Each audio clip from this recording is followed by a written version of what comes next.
میں آپ حضرات اور خواتین کی خدمت میں پیش کروں گا۔ سورہ مسد، سورہ لہب۔ سورہ مسد اس سورہ کا نام اس لیے پڑا ہے کہ اس سورہ کے آخری آیت میں آخری لفظ آیا ہے مسد، فی جیدہا حبل من مسد۔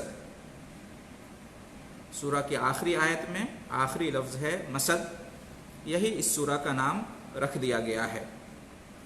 مسد کا معنی ہوتا ہے بٹی ہوئی مضبوط رسی یا ڈور، چاہے کسی بھی چیز کی رسی ہو، کھجور کے پوست کی یا موج کی یا سوختہ کی یا آہنی تاروں کی مضبوط بنائی ہوئی جو رسی ہوتی ہے اس کو مسد کہتے ہیں۔ یہ مسد کا معنی ہے اور اس کی تفسیر انشاءاللہ اس سورہ کی آخری آیت کی تفسیر میں آئے گی۔ اس سورہ کو سورہ لہب بھی کہتے ہیں، اور یہ لفظ لہب اس سورہ کی پہلی آیت میں آیا ہے، تبت یدا ابی لہب و تب، اسی سے ماخوذ ہے۔ ابی لہب میں لہب آیا ہے، تو اس مناسبت سے بھی اس سورہ کو سورہ لہب کہتے ہیں۔ لہب کا معنی ہوتا ہے بھڑکتی ہوئی چیز۔ آیت نمبر 3 میں بھی یہ لفظ آیا ہے، سیصلی نارن ذات لہب، بھڑکتی ہوئی آگ، نارن ذات لہب۔ تو لہب کا معنی شعلہ زن، بھڑکتی ہوئی چیز، آگ کے لیے استعمال ہوتا ہے، شعلوں والی آگ۔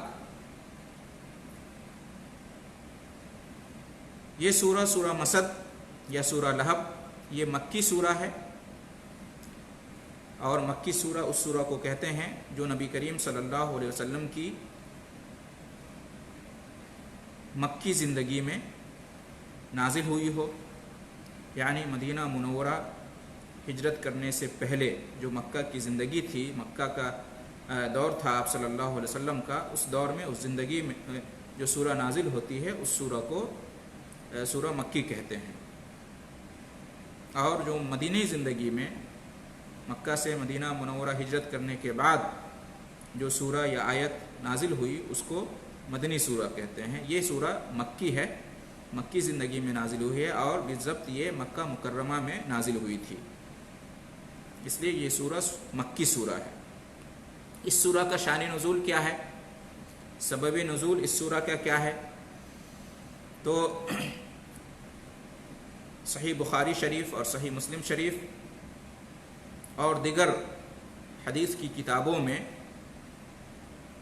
حضرت عبداللہ بن عباس رضی اللہ عنہما سے روایت ہے کہ جب سورہ شعراء کی آیت نمبر 214 وَأَنذِرْ عَشِيرَتَكَ الْأَقْرَبِينَ، اے میرے نبی آپ اپنے قریبی رشتہ داروں کو ڈرائیے، جب یہ آیت نازل ہوئی، جب یہ حکم نازل ہوا تو نبی کریم صلی اللہ علیہ وسلم نے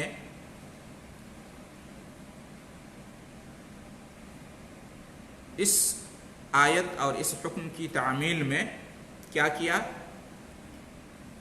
آپ گھر سے نکل گئے اور کوہ صفا پر یعنی صفا پہاڑی پر چڑھ گئے۔ صفا پہاڑی کا نام، مشہور پہاڑی مکہ مکرمہ کے اندر سب جانتے ہیں، اس پہاڑی پر چڑھ گئے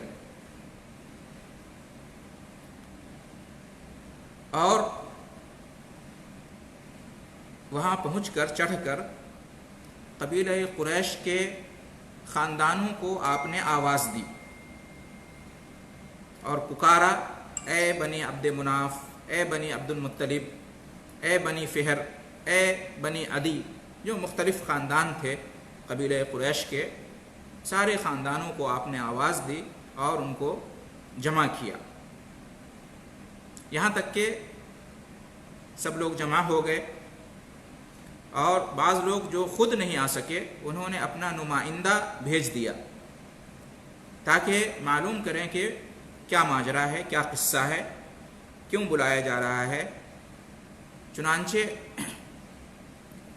ابو لہب اور تمام اہل قریش آ گئے، پہنچ گئے، تو آپ صلی اللہ علیہ وسلم نے کہا تمہارا کیا خیال ہے اگر میں تمہیں خبر دوں کہ یہاں پہاڑی کے پیچھے یا اس وادی میں ایک لشکر ہے گھڑ سواروں کا جو تم پر حملہ کرنا چاہتا ہے، صبح یا شام میں تم پہ حملہ کر دے۔ اگر میں تمہیں یہ خبر کہوں، بتاؤں یہ بات، تو کیا تم میرا یقین کیا قصہ ہے، کیوں بلایا جا رہا ہے؟ چنانچہ کیا تم لوگ میرا یقین کرو گے؟ اور تمام اہل قریش آگے پہنچ گئے۔ لوگوں نے کہا کہ ہاں۔ آپ صلی اللہ علیہ وسلم نے کہا ہمارا تجربہ تمہارے بارے میں یہی ہے کہ تم سچ بولتے ہو۔ پہاڑی کی لوگوں نے کہا کہ آپ جو کہیں گے بالکل سچ کہیں گے، اس لیے کہ ہم نے آپ کو ہمیشہ سچا پایا ہے، ہمارا تجربہ ہے کہ آپ سچے ہیں، ہمیشہ سچ بولتے ہیں، تو آپ جو بھی کہیں گے ہم یقین کریں گے، ہم آپ کی تصدیق کریں گے۔ تو اس پر آپ صلی اللہ علیہ وسلم نے فرمایا کہ سنو، میں تمہیں ایک سخت عذاب سے ڈرانے والا ہوں، میں تمہیں سخت عذاب سے، اللہ کے غضب سے ڈرا رہا ہوں، جو کفر اور شرک پر اللہ تبارک و تعالیٰ کی طرف سے مقرر ہے، یعنی اللہ رب العالمین نے یہ فیصلہ فرما دیا ہے، اللہ رب العالمین کا فیصلہ مقرر ہو چکا ہے کہ جو کفر اور شرک پر مرے گا، جو ایمان نہیں لائے گا، دین اسلام کو اختیار نہیں کرے گا، میری دعوت کو قبول نہیں کرے گا، اس کے لیے سخت عذاب ہے، اس پر غضب نازل ہوگا۔ جب یہ کہا نبی کریم صلی اللہ علیہ وسلم نے، تو ابو لہب نے کہا تبا لک الہذا جمعتنا، یعنی اے محمد ہلاکت ہو تیرے لیے، بربادی ہو تیری، کیا تم نے ہمیں اسی بات کے لیے جمع کیا تھا؟ تو اس پر یہ سورہ نازل ہوئی، سورہ مسد، تبت یدا ابی لہب و تب، آخر تک۔ تو یہ ہے اس سورہ کا شان نزول۔ اس سے معلوم یہ ہوا کہ یہ سورہ ابو لہب کے بارے میں نازل ہوئی، اور اس کا پس منظر کیا ہے؟ جب نبی کریم صلی اللہ علیہ وسلم نے قریش والوں کو جمع کر کے ایمان کی دعوت دی، تو اس دعوت کو ابو لہب نے خاص طور سے ٹھکرا دیا اور نبی کریم صلی اللہ علیہ وسلم کے بارے میں برے الفاظ کہے اور کہا کہ خرابی ہو تیری، بربادی ہو تیری، کیا تو نے اسی کے لیے ہمیں جمع کیا؟ یعنی اس نے اس معاملے کو بڑا حقیر جانا اور حقارت آمیز لہجے میں یہ کہا، اور بطور بددعا کے، بری تمنا اور آرزو کے یہ کہا کہ تیری خرابی ہو، تیری ہلاکت ہو۔ تو یہ ہے اس سورہ مسد یا سورہ لہب کا شان نزول۔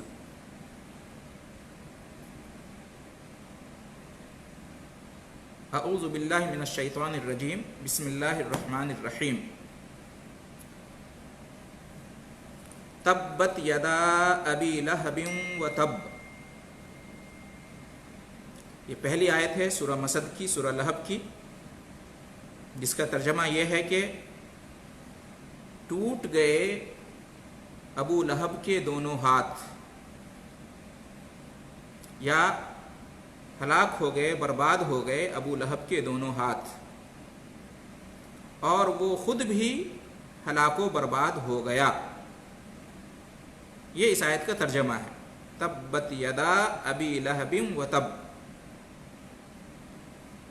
تبت یدا ابی لہب، ابی لہب کے دونوں ہاتھ ٹوٹ گئے، ہلاک و برباد ہو گئے، شل ہو گئے، بیکار ہو گئے، و تب، اور وہ خود بھی ہلاک و برباد ہو گیا، وہ کبھی کامیاب نہ ہوا، خائب و خاسر ہوا۔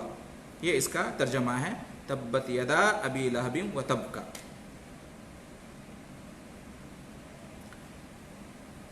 اس آیت میں اللہ رب العالمین نے جو فرمایا ہے وہ بالکل واضح ہے، ابو لہب کے بارے میں فرمایا ہے، اور اس میں ابو لہب کی ہلاکت و بربادی کی خبر دی ہے۔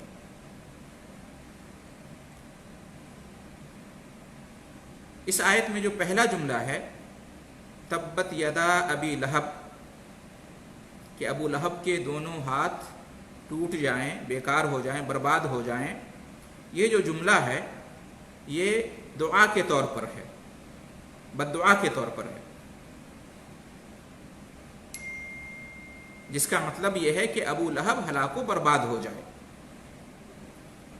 اور یہ جو بد دعا ہے یہ ان الفاظ کے جواب میں ہیں جو ابو لہب نے نبی کریم صلی اللہ علیہ وسلم کو غصے کے مارے اور آپ صلی اللہ علیہ وسلم کی دشمنی میں کہے تھے، جس وقت قریش والوں کو آپ نے جمع کر کے ایمان کی دعوت دی تھی۔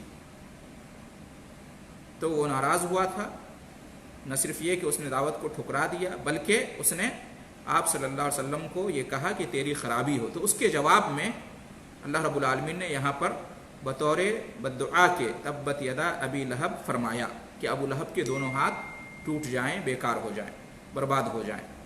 اور دوسرا جملہ جو ہے وہ تب، یہ خبر کے طور پر ہے، یہ خبر کے طور پر ہے، یعنی کہ بددعا کے ساتھ ساتھ اللہ تعالیٰ نے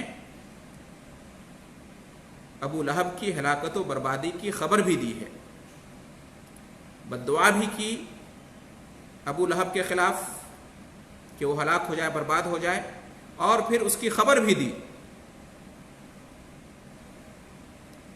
اس دعا کے اثر کے بارے میں بھی بتایا کہ یہ دعا اثر انداز ہوئی، مقبول ہوئی اللہ کے یہاں، اور وہ ہلاک و برباد ہو گیا۔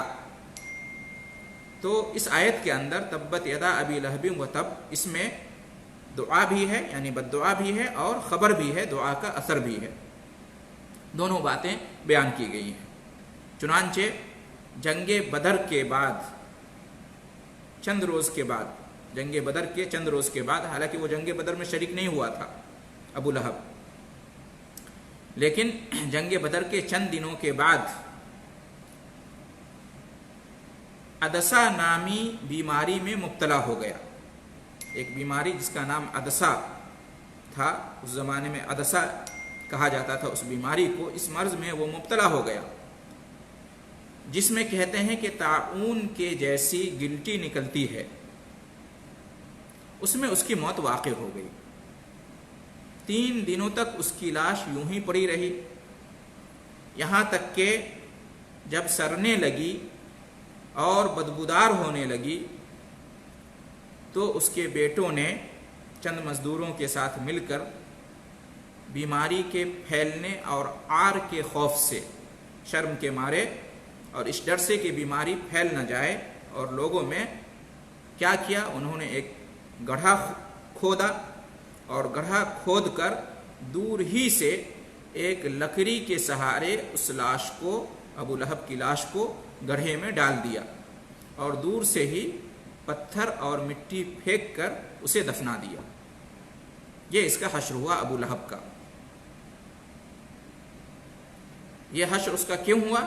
اس لیے کہ ابو لہب جو تھا وہ دین اسلام کا سخت مخالف تھا، نبی کریم صلی اللہ علیہ وسلم کا شدید ترین دشمن تھا، آپ کو بڑی ایذائیں پہنچاتا تھا، تکلیفیں دیتا تھا۔ جب آپ لوگوں کو ایمان کی دعوت دیتے تھے تو یہ ساتھ میں لگ جاتا تھا اور آپ کو جھٹلانے لگتا تھا، آپ کی دعوت کے خلاف یہ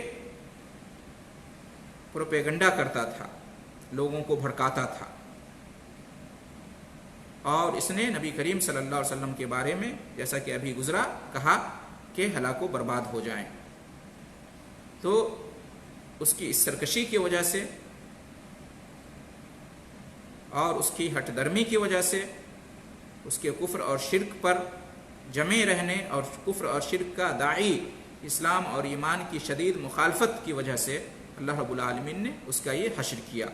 تبت یدا ابی لہب و تب، ٹوٹ گئے ابو لہب کے دونوں ہاتھ اور وہ خود ہلاک ہو گیا، کبھی کامیاب نہ ہوا. اس میں جو لفظ آیا ہے یدا، یہ یدا یہ تثنیہ ہے ید کا. یدن اس کی تثنیہ ہے یدان اور یدین. ید کے اصلی معنی ہوتے ہیں ہاتھ کے. ید ہاتھ کو کہتے ہیں، ید ہاتھ، اور یدان یہ دونوں ہاتھ یا یدین دونوں ہاتھ کو کہتے ہیں. یہاں پر اللہ رب العالمین نے ابو لہب کے بارے میں یہ کہا کہ اس کے دونوں ہاتھ ہلاک و برباد ہو جائیں. دو ہاتھ بول کر یہاں پر ابو لہب کی ذات مراد لیا ہے. ابو لہب کا نفس ابو لہب کی ذات کو مراد لیا ہے. جز بول کر کل مراد لیا ہے اللہ تعالیٰ نے. ایک قاعدہ ہے کہ جز بولا جاتا ہے، ایک پارٹ، ایک حصہ بولا جاتا ہے اور اس سے ٹوٹل مراد لیا جاتا ہے. تو یہاں پر دو ہاتھ جسم کا ایک ٹکڑا ہے، ہاتھ، وہ بول کر پورا جسم مراد لیا گیا، پوری ذات مراد لی گئی ابو لہب کی. یعنی اس کے ہاتھ ٹوٹ جائیں، ہلاک و برباد ہو جائیں، یعنی وہ ہلاک و برباد ہو جائے، یہ مطلب ہے اس کا. اور خود جیسا کہ اس کے بعد وہ تب آیا ہے تاکید کے طور پر کہ وہ خود ہلاک و برباد ہو گیا. چونکہ انسان کے کاموں میں اس کے دونوں ہاتھوں کا بڑا عمل دخل ہوتا ہے، اس لیے انسان کی ذات اور نفس کو ید سے یعنی ہاتھ سے بھی تعبیر کیا جاتا ہے. قرآن مجید میں دوسری جگہ بھی یہ تعبیر آئی ہے. سورہ نبا میں اللہ رب العالمین نے ارشاد فرمایا یوم ینظر المرء ما قدمت یداہ، قیامت کے دن آدمی دیکھے گا اپنے ان تمام اعمال کو جو اس نے اپنے دونوں ہاتھوں سے آگے بھیجا آخرت کے لیے. بل یداہ مبسوطتان قرآن میں آیا ہے، اللہ کے دونوں ہاتھ کھلے ہوئے ہیں، کشادہ ہیں. تو یہ جو یدا ہے اس میں یہ اصل میں یدان ہے، دو ہاتھ، یدین، یدان. جب اس کی اضافت ہوئی ابو لہب کی طرف تو نون حذف ہو گیا، یدا ہو گیا، یدان سے یدا ہو گیا. یہ ید کی جمع ہے جس کا معنی ہوتا ہے ہاتھ. جو لفظ تب آیا ہے، تب اور تبت، یہ تبا اور تبت، تبت یہ مذکر کا صیغہ ہے اور تبت یہ مؤنث کا صیغہ ہے. ید ہاتھ جو ہے عربی زبان میں ہاتھ مؤنث کے طور پر استعمال ہوتا ہے. عربی زبان میں انسان کے جسم کا وہ حصہ جو دو عدد میں ہے، جیسے کہ آنکھ ہے، دو ہے، ہاتھ دو ہیں، پاؤں دو ہیں، تو انسان کے جسم کا وہ حصہ جو دو عدد میں ہے مؤنث استعمال ہوتا ہے عربی میں، اور انسان کے جسم کا وہ حصہ، وہ عضو جو ایک ہے وہ مذکر استعمال ہوتا ہے. تو تبت یدا، یدا کے لیے تبت آیا مؤنث کا صیغہ، اور آگے وہ تب ابو جہل کی پوری ذات، پورے نفس اور اس کے پورے جسم کے لیے، اس کی پوری شخصیت کے لیے تبا کا لفظ آیا، اس لیے کہ ابو لہب مذکر تھا، مرد تھا. تو تبا مذکر ہے اور تبت مؤنث ہے. اس کا معنی کیا ہوتا ہے؟ تبا اور تبت جو ہے یہ تباب سے مشتق ہے. لفظ تباب تباب سے مشتق ہے، جس کا معنی ہوتا ہے ہلاک و برباد ہونا اور خسارے میں پڑ جانا. قرآن مجید میں اللہ رب العالمین نے اس لفظ کو اور بھی جگہ استعمال کیا ہے اور فرمایا ہے وَمَا كَيْدُ فِرْعَوْنَ إِلَّا فِي تَبَاب، فرعون کی سازش ناکام ہو گئی. تو تباب یہاں پر ناکام ہونے کے معنی میں، خائب و خاسر ہونے کے معنی میں اور خسارہ میں پڑ جانے کے معنی میں استعمال ہوا ہے. اسی معنی میں یہاں بھی استعمال ہوا ہے تبت یدا ابی لہب و تب. یہاں پر پہلے دو ہاتھوں کی ہلاکت و بربادی کا ذکر آیا، پھر اس کے بعد پورے نفس اور پوری ذات کی خرابی کا ذکر آیا. پہلے دونوں ہاتھوں کا ذکر کیا اور اس کے بعد پورے جسم کا یا پوری ذات کا، پوری شخصیت، پورے نفس کا ذکر کیا. کیوں؟ اس لیے کہ دونوں ہاتھ جو ہوتے ہیں یہ آلہ ہیں، یہ وہ آلے ہیں دونوں ہاتھ انسان کے، جن کے ذریعے وہ عمل کرتا ہے، کام کرتا ہے، حرکت کرتا ہے، لیتا ہے، دیتا ہے اور اس طرح کی چیزیں وہ کرتا ہے دونوں ہاتھوں کے ذریعے سے، اس لیے پہلے دونوں ہاتھوں کا ذکر کیا اور پھر اس کے بعد جو ہے نا پورے نفس کا، پوری ذات کا ذکر کیا۔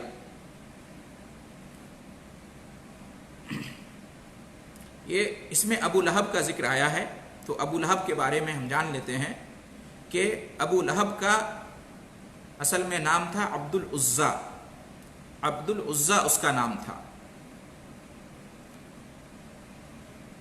یہ عبد المطلب بن ہاشم کا بیٹا تھا، یعنی نبی کریم صلی اللہ علیہ وسلم کا چچا تھا ابو لہب، اپنا حقیقی چچا تھا، اور اس کی کنیت تھی ابو لہب، اور اسی سے وہ مشہور ہے، ابو لہب سے، کنیت سے۔ اس کو ابو لہب اس لیے کہا جاتا تھا کہ یہ بڑا حسن و جمال والا تھا، اور اس کا رنگ جو تھا سرخ تھا، لال، اس کی وجہ سے اس کو ابو لہب کہتے تھے۔ لہب کا معنی جیسے کہ ابھی آپ نے جب آگ روشن ہوتی ہے، شعلہ زن ہوتی ہے، تو اس کو لہب کہتے ہیں، تو اس وجہ سے اس کو ابو لہب کہا جاتا تھا کہ وہ بڑا حسین و جمیل تھا اور اس کے چہرے کا رنگ سرخ تھا، ورنہ اس کا اصل نام تھا عبد العزیٰ۔ قرآن کریم میں بھی اس کے نام کے بجائے کنیت آئی، عبد العزیٰ کا لفظ نہیں آیا قرآن میں، اس کے لیے ابو لہب کا لفظ آیا ہے، جس میں شاید یہ حکمت ہو سکتی ہے کہ چونکہ عبد العزیٰ جو نام ہے یہ مشرکانہ نام ہے، عزیٰ کا بندہ، عزیٰ ان کا ایک بت تھا، بت کا بندہ، بت عزیٰ کا بندہ، یہ مشرکانہ نام ہے، کافرانہ نام ہے، اس لیے کہ انسان اللہ کا بندہ ہوتا ہے، تو شاید اس وجہ سے قرآن مجید میں عبد العزیٰ مشرکانہ نام نہیں آیا۔ اور کنیت ابو لہب اس لیے آئی کہ مطلب ممکن ہے اس کی مناسبت یہ ہو کہ چونکہ اس کا جو انجام، اس کا جو حشر آخرت میں ہونے والا تھا وہ یہ کہ وہ جہنم اس کا ٹھکانہ بننے والا تھا، جہنم میں وہ جانے والا ہے، مرنے کے بعد جانے والا تھا، جہنم کی شعلہ زن آگ میں، بھڑکتی ہوئی آگ میں، روشن آگ میں، یہی اس کا انجام ہونے والا تھا، تو اس وجہ سے اس کو ابو لہب کا ذکر یہاں پر آیا، اس لیے کہ لہب کا معنی شعلہ زن آگ ہے، جیسا کہ آگے آئے گا۔ تو بہرحال پہلے بھی گزرا کہ ابو لہب جو تھا یہ باوجود اس کے کہ نبی کریم صلی اللہ علیہ وسلم کا سگا چچا تھا، آپ صلی اللہ علیہ وسلم کا کٹر مخالف تھا، بڑا دشمن تھا، زبردست دشمنی رکھتا تھا آپ صلی اللہ علیہ وسلم سے۔ جنگ بدر میں یہ شریک نہیں ہوا تھا، اپنے بدلے کسی اور کو اس نے بھیج دیا تھا، لیکن جب اسے قریش کی بری شکست کا حال معلوم ہوا تو اس کی وجہ سے وہ بڑا غمگین ہوا، اور غم کی تاب نہ لا کر کچھ دنوں کے بعد وہ ہلاک ہو گیا جنگ بدر کے بعد، جیسا کہ ابھی اس کا بیان گزرا ہے۔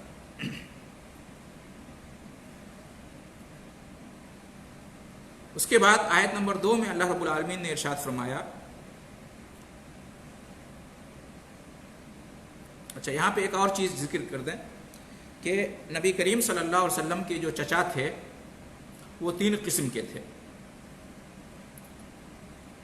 نبی کریم صلی اللہ علیہ وسلم کے جو چچا تھے، کئی چچا تھے، 3 قسموں میں ہم ان کو بانٹ سکتے ہیں۔ پہلی قسم وہ چچا جو ایمان لائے، اور نہ صرف ایمان لائے بلکہ آپ کا ساتھ دیا، آپ کے ساتھ جہاد کیا اور دین کی دعوت اور تبلیغ میں پیش رہے، جیسے کہ عباس بن عبد المطلب اور حمزہ بن عبد المطلب رضی اللہ عنہما، یہ دونوں بھی آپ کے چچا تھے، دونوں ایمان لائے الحمدللہ۔ دوسری قسم آپ کے چچا ایسے بھی تھے جو کافر ہی رہے، ایمان نہیں لائے، لیکن اس کے باوجود ہمیشہ آپ کا انہوں نے ساتھ دیا، آپ کا تعاون کیا، آپ کے ساتھ کھڑے رہے، آپ کی مدد کی، آپ کی حفاظت کی، اپنے طور پر آپ کو بچایا، جیسا کہ ابو طالب، یہ بھی چچا تھے آپ کے، لیکن یہ ایمان نہیں لائے، توفیق ایمان کی انہیں حاصل نہیں ہوئی، لیکن انہوں نے ایمان نہ لانے کے باوجود اور حالت کفر پر مرنے کے باوجود نبی کریم صلی اللہ علیہ وسلم کی زندگی بھر مدد کی اور قریش کے ظلم و ستم سے بچانے کی کوشش کی۔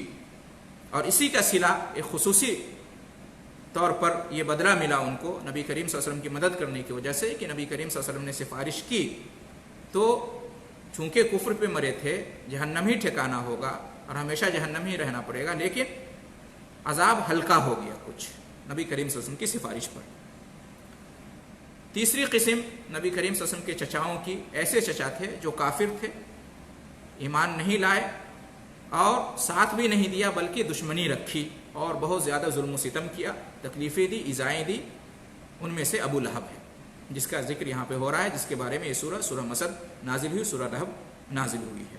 تو اس طرح سے اس اعتبار سے ایمان اور کفر کے اعتبار سے اور ساتھ دینے اور نہ اور مخالفت کے اعتبار سے آپ صلی اللہ علیہ وسلم کے چچاؤں کی 3 قسم ہیں۔ آیت نمبر 2 اللہ رب العالمین نے ارشاد فرمایا ما اغنا عنہ مالہ وما کسب،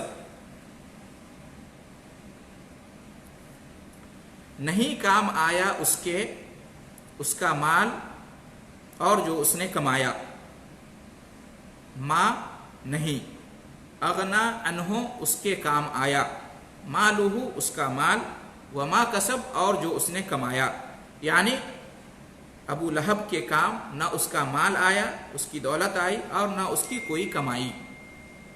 جو کچھ بھی مال تھا، دولت تھی اور جو کچھ بھی کمائی تھی ابو لہب کی، جب اللہ رب العالمین کی پکڑ میں آیا، گرفت میں آیا، جب اللہ کا غضب اس پر نازل ہوا، اللہ نے اس کو دنیا ہی میں عذاب میں مبتلا کر دیا اور وہ ہلاک و برباد ہو گیا، تو وہ اپنے اس انجام کو نہ ٹال سکا، نہ اپنے مال و دولت کے ذریعے سے، نہ اپنی کمائی کے ذریعے سے۔ ما اغنا عنہ مالہ وما کسب، نہ کام آیا اس کا مال اور نہ اس کی کمائی۔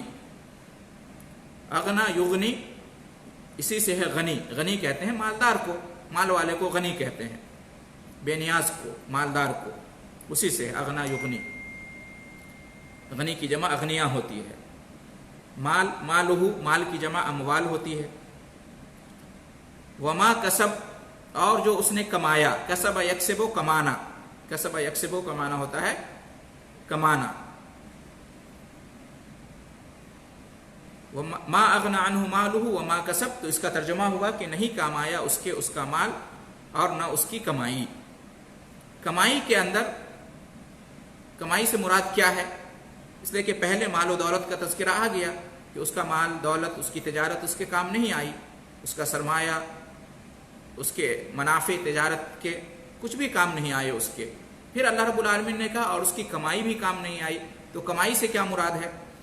تو کمائی سے مراد آل و اولاد ہے، کمائی سے مراد آل و اولاد ہے۔ اولاد کو بھی کمائی کہتے ہیں، انسان کی اولاد اس کی کمائی میں سے ہے۔ اور اس سلسلے میں حدیث بھی آئی ہے، نبی کریم صلی اللہ علیہ وسلم کی ایک حدیث ہے اس سلسلے میں، جس سے معلوم ہوتا ہے کہ انسان کی جو اولاد ہے وہ بھی اس کی کمائی میں سے ہے۔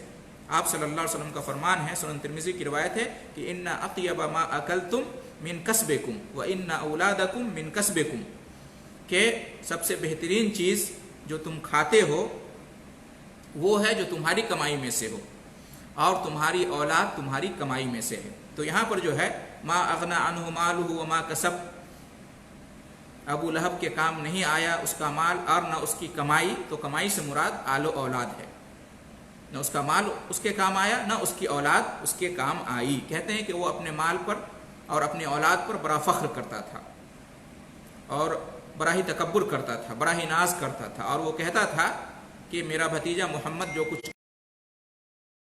کی بات کرتا ہے، اگر یہ اپنے دعوے میں سچا بھی ہوگا، اگر یہ حق پر بھی ہوگا، تو میرے پاس مال و دولت ہے، میرے پاس آل و اولاد ہے، میں یہ سب کچھ دے کر عذاب سے، گرفت سے بچ جاؤں گا، اپنے آپ کو بچا لوں گا، یہ وہ کہتا تھا۔ تو اس پر یہ آیت نازل ہوئی ما اغنا عنہ مالہ وما کسب، نہیں کام آیا اس کا مال اور نہ اس کی کمائی۔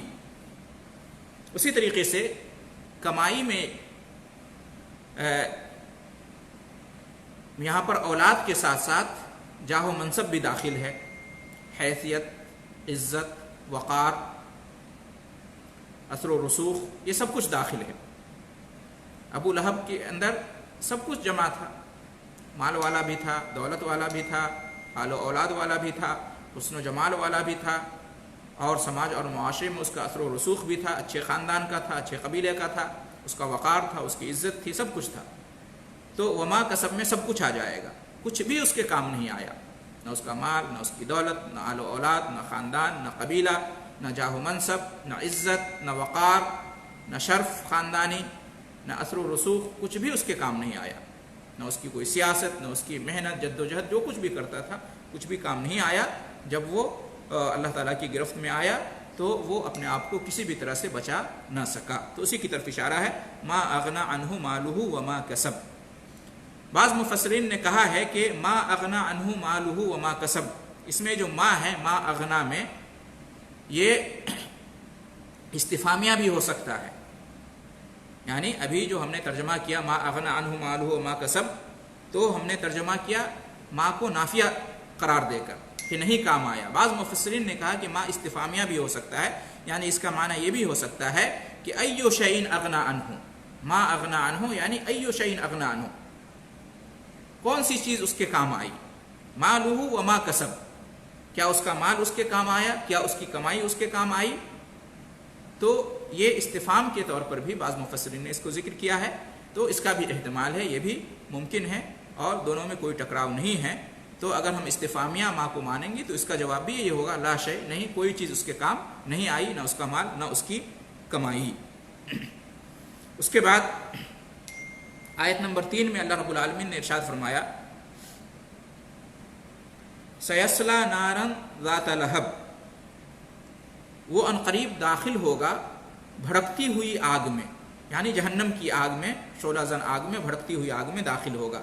سیصلی، سین زبر س جو ہے سین، یہ فعل مضارع پہ داخل ہوتا ہے تو عنقریب کا معنی دیتا ہے، یعنی سیصلی عنقریب وہ داخل ہوگا، یصلی صلا یصلی داخل ہوگا، اور سیصلی عنقریب وہ داخل ہوگا، نارن آگ میں، جہنم کی آگ میں، ذات لہب شعلے والی آگ، بھڑکتی ہوئی آگ، ذات لہب، ذات والا کو کہتے ہیں، ذو کی مؤنث ہے ذات، ذو مالن مال والا، ذات و مالن مال والی عورت، ذو علم ذات و علم، تو یہ ذات جو ہے یہ والے کے معنی میں ہوتا ہے، شعلے والی آگ۔ سیصلی نارا ذات لہب، وہ شعلے والی آگ میں داخل ہوگا، لہب، اسی سے ابو لہب کو ابو لہب کہا جاتا ہے، جیسا کہ پہلے بھی بیان آیا کہ ابو لہب کا چہرہ بڑا سرخ تھا، روشن تھا، تو اس لیے اس کو ابو لہب کہا جاتا تھا، حسین و جمیل تھا۔ تو سیصلی نارا ذات لہب، وہ عنقریب داخل ہوگا بھڑکتی ہوئی آگ میں، یعنی یہ آخرت میں جو اس کا انجام ہوگا اس کا بیان ہے کہ قیامت کے دن وہ جہنم کی آگ میں داخل ہوگا۔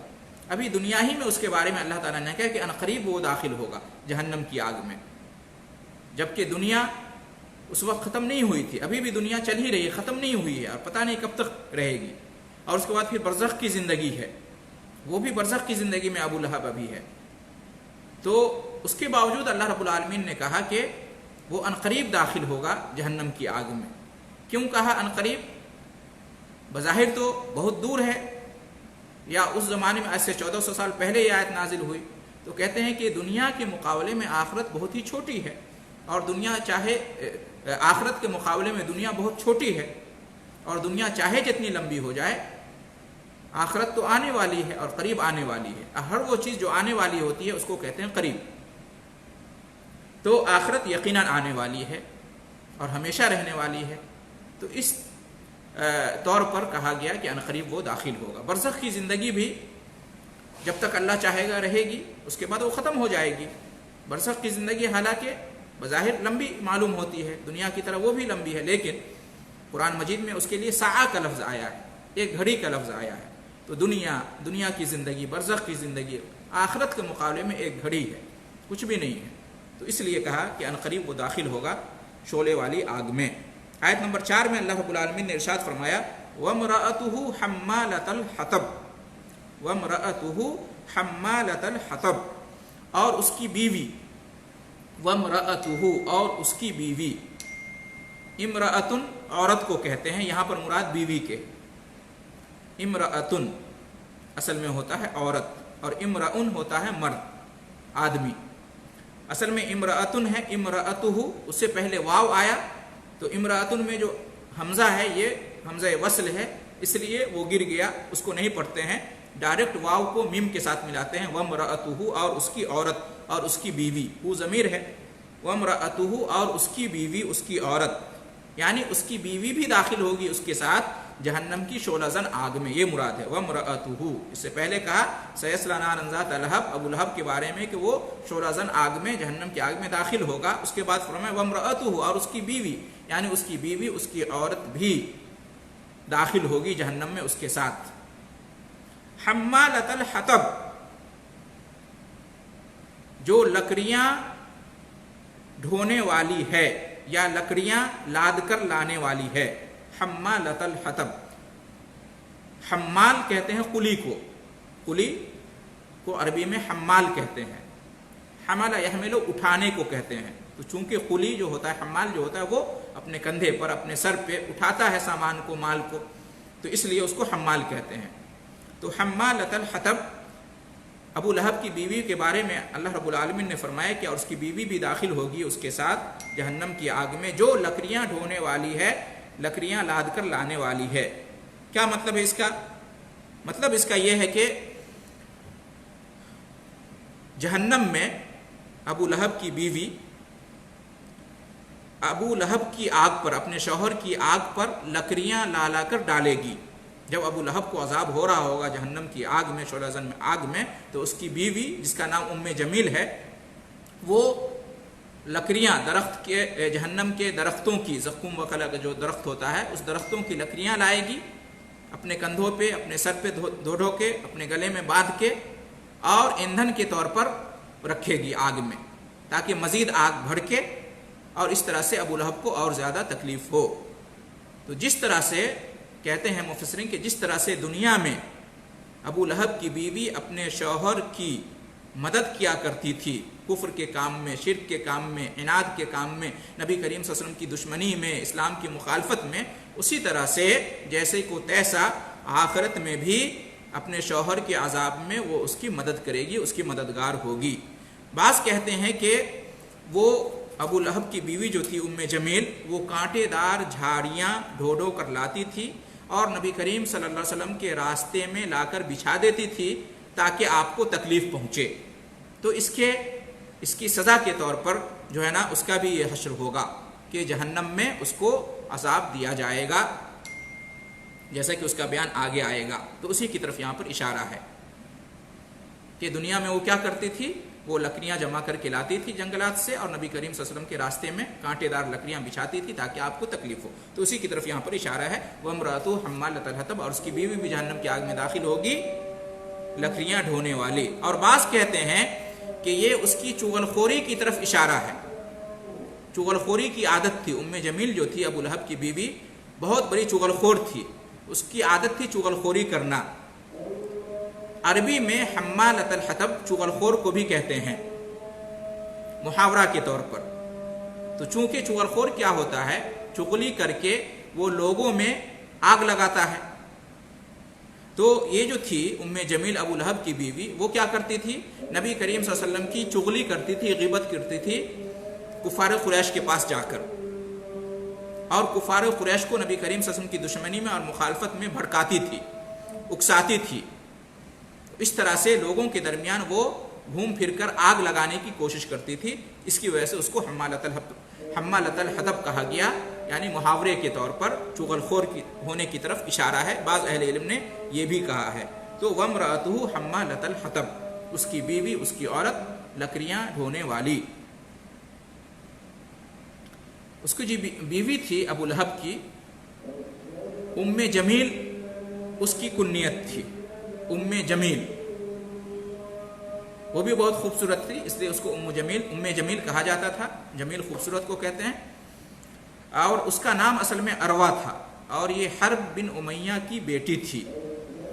نبی کریم صلی اللہ علیہ وسلم سے یہ بھی بہت زبردست دشمنی رکھتی تھی، اور آپ صلی اللہ علیہ وسلم کے راستے میں کانٹے بچھاتی تھی، اور کفر و عناد میں رسول اللہ صلی اللہ علیہ وسلم کی دشمنی میں اپنے شوہر ابو لہب کا ساتھ دیا کرتی تھی۔ تو اس وجہ سے اس کا بھی انجام ہوگا کہ وہ بھی اپنے شوہر کے ساتھ جہنم کی آگ میں جائے گی۔ یہ آیت نمبر 4۔ آیت نمبر 5 میں اللہ رب العالمین نے ارشاد فرمایا، فی جیدہا حبل من مسد، اس کی گردن میں مضبوط بٹی ہوئی رسی ہوگی۔ کس چیز کی رسی ہوگی؟ موج کی رسی ہوگی، یا سوختہ کی رسی ہوگی، یا کہ پوست کھجور کی رسی ہوگی، یا آہنی تار کی بٹی ہوئی رسی ہوگی، کچھ بھی مراد ہو سکتا ہے اس سے۔ فی جیدہا، اس کی گردن میں۔ اس سے پہلے جو حمالۃ الحطب آیا، میں نے کہا کہ حمال قلی کو کہتے ہیں اٹھانے والے کو، اس کا مؤنث ہے حمالتن، تو یہ ام جمیل کی طرف اشارہ ہے اور وہ مؤنث ہے، اس لیے حمالتن مؤنث کا لفظ آیا۔ حطب لکڑیوں کو کہتے ہیں، حطب عربی میں لکڑیوں کو کہتے ہیں، مشہور معروف ہے۔ یہاں پر فی جیدہا، اس کی گردن میں، فی میں کو کہتے ہیں جید، گردن کو کہتے ہیں، گلا یا گردن کو کہتے ہیں۔ ہا ضمیر لوٹ رہی ہے ام جمیل کی طرف، ابو لہب کی بیوی کی طرف، ہا مؤنث کی ضمیر ہے، وامرأتہ میں جو ہو ہے وہ مذکر کی ضمیر ہے، ابو لہب کی طرف لوٹتی ہے۔ اور فی جیدہا میں جو ہا ضمیر ہے یہ مؤنث کی ضمیر ہے، ابو لہب کی بیوی کی طرف لوٹ رہی ہے۔ فی جیدہا، اس کی گردن میں، یعنی ابو لہب کی بیوی کی گردن میں کیا ہوگی؟ حبل، رسی، حبل رسی کو کہتے ہیں جس کی جمع حبال ہوتی ہے۔ حطب اس سے پہلے آیا، حطب کہتے ہیں لکڑیوں کو، اور حبل جس کی جمع حبال ہوتی ہے رسی کو کہتے ہیں۔ من سے کے معنی میں ہوتا ہے، اور مسد، مسد اس سے پہلے سورہ مسد کو سورہ مسد کہتے ہیں، وہاں پر مسد کا معنی گزر چکا ہے۔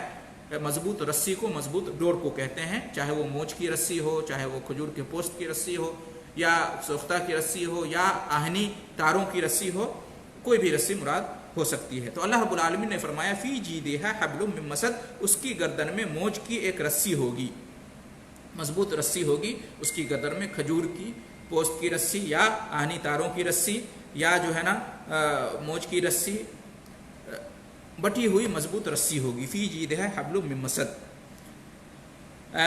اس کی تفسیر میں مفسرین کہتے ہیں کہ جہنم میں اس کے گلے میں ایک طوق ہوگا جو آہنی تاروں سے بٹا ہوگا، لوہے کے تاروں سے بٹا ہوگا، طوق، اس کے ذریعے سے جہنم میں اس کو گھسیٹا جائے گا، ابو لہب کی بیوی کو۔ تو یہ آیت نمبر 5 کا ترجمہ اور اس کی تفسیر ہوئی، فی جیدہا حبل من مسد۔ بعض روایتوں میں آتا ہے کہ ابو لہب کی بیوی ام جمیل کے پاس ایک قیمتی ہار تھا، اور وہ کہتی تھی کہ میں اسے محمد کی دشمنی میں خرچ کر دوں گی، بیچنے کی نوبت آئی تو اسے بیچ دوں گی محمد کی دشمنی میں، اور اس کو بیچ کر محمد کے خلاف کام کروں گی، یہ اس طرح سے کہتی تھی۔ تو قیامت کے دن اس کے بدلے میں اللہ تعالیٰ اس کو آگ کا ہار پہنائے گا، اور اس کے ذریعے سے جہنم میں اس کو عذاب دے گا۔ بعض روایتوں میں یہ ہے کہ وہ اپنی گردن میں رسی باندھ کر لکڑیاں ڈھونڈتی تھی تاکہ لکڑیوں کا گٹھا جو ہے نا گر نہ جائے، لکڑیوں کا گٹھا جو اپنے سر پہ لاد کر لاتی تھی وہ رسی سے اپنی گردن میں باندھ لیتی تھی تاکہ وہ گر نہ جائے۔ کہتے ہیں کہ یہی ایک روز اس کی ہلاکت کا سبب بن گیا، وہ اس طرح سے کہ لکڑیوں کا گٹھا وہ سر پر لادے ہوئی تھی، اور رسی جو ہے گردن میں اس کی بندھی ہوئی تھی۔ تھک ہار کر ایک بار وہ بیٹھ گئی اور گر گئی، اور جس کی وجہ سے اس کا گلا گھٹ گیا اور وہ اسی میں مر گئی۔ بعض روایتوں میں یہ بھی آتا ہے۔ تو کہتے ہیں کہ آخرت میں بھی اس کی گردن میں مضبوط رسی آگ کی بندھی ہوئی ہوگی۔ تو یہ مختلف روایتیں آتی ہیں اور تفسیر میں یہ سب موجود ہے۔ تو اس طرح سے الحمدللہ ہم نے سورہ مسد کا ترجمہ اور تفسیر مکمل کیا۔ اس سورہ سے چند اہم باتیں معلوم ہوتی ہیں، چند اہم تعلیمات اور پیغامات، لیکن چونکہ اذان ہو گئی ہے عشاء کی، اس لیے میں اسی پہ اپنی بات ختم کرتا ہوں۔ انشاءاللہ آئندہ درس میں سورہ مسد سے چند اہم باتیں اور نصیحتیں جو ہمیں معلوم ہوتی ہیں ان کا بیان ہوگا۔ اللہ رب العالمین سے دعا ہے کہ اللہ رب العالمین ہم تمام کو ایمان پر قائم اور دائم رکھے، ہمارا خاتمہ ایمان پر ہو، اور اللہ رب العالمین ہمیں ابو لہب کی جو عادتیں تھیں اور ان کی بیوی کی جو عادتیں تھیں ان بری عادتوں سے اللہ رب العالمین ہم سب کو محفوظ رکھے اور اس کے برے انجام سے محفوظ رکھے، آمین۔ وآخر دعوانا ان الحمدللہ رب العالمین وجزاکم اللہ خیر الجزاء۔ اللہ خیر شیخ، چونکہ وقت کی تنگی کی وجہ سے شاید آج سوالات نہیں دے پائیں گے، تو شیخ اگر اجازت دو تو کل سے تھوڑا پہلے اسٹارٹ کر دیں گے آگے کی؟ ہاں، کل سے جی 7 بجے اسٹارٹ کر دیں، یا 6:55 میں ایسے ہاں 6:50 تک تو نماز 6:50 نہیں ہو پائے گا. جی 7 بجے سے رکھ لیں گے. ہاں 7 بجے سے. جی جی اچھا تو ہم حاضر نوٹ کر لیں. کل سے انشاءاللہ 5 منٹ پہلے ہوگا 7 بجے سے. اور آج وقت کی تنگی کی وجہ سے سوالات نہیں لیں گے. آپ تمام لوگوں کو درخواست ہے کہ نیکسٹ سیشن میں جب بھی آئیں تو اپنے یہ ٹکس فارورڈ کریں اپنے احباب کو. کوئی سوال اگر آ گیا ہے تو لے سکتے ہیں, 1-2 سوال. اگر نہیں آیا تو کوئی بات نہیں.